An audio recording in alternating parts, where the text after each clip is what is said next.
ও তো সকাল থেকে উপোস করে আছে, ওকে কি কিছু খাইয়ে দেবো?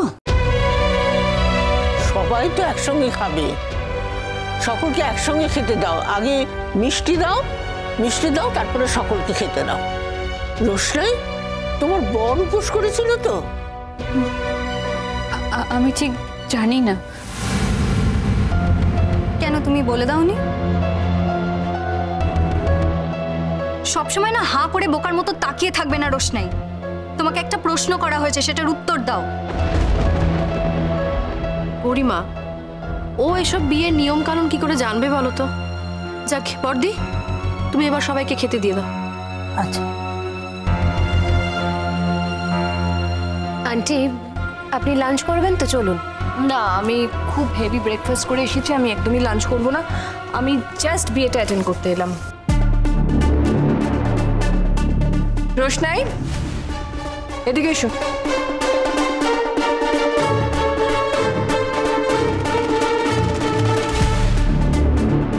এ নাও তোমার গিফট।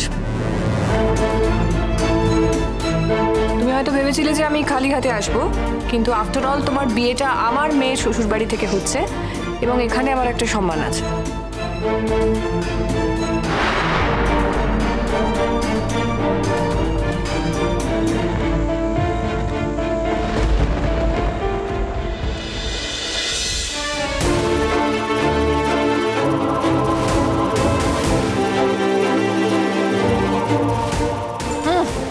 থাক, প্রণাম করতে হবে না।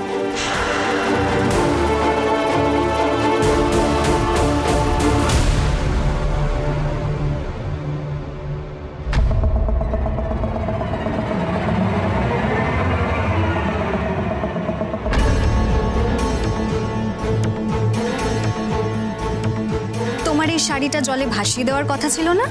এখনো ভাসাওনি কেন?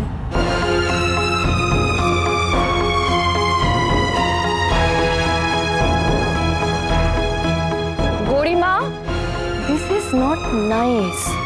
এরকম অনেক ইম্পর্টেন্ট জিনিস তুমি খেয়ালই করছো না। এই যে তুমি শাড়িটা ভাসাওনি কেন?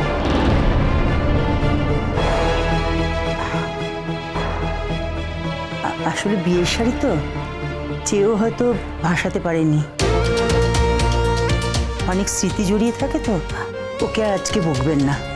সকাল থেকে যা যা নিয়ম বলেছি সব নিয়ম কিন্তু ও পালন করেছে। এই রোশনাই, শোন শোন শোন, তুই খুব ভালো করেছিস শাড়িটা না ভাসিয়ে। হয়তো অমঙ্গল হয়েছে, তো খুব ভালো করেছিস তুই। গিফটটা নিয়ে নিচ্ছিস তো? এবার চল চল চল চল। যাক বাবা, সব অনুষ্ঠান ভালোভাবে মিটলো। আমার মাথা থেকে না একটা টেনশন নামলো।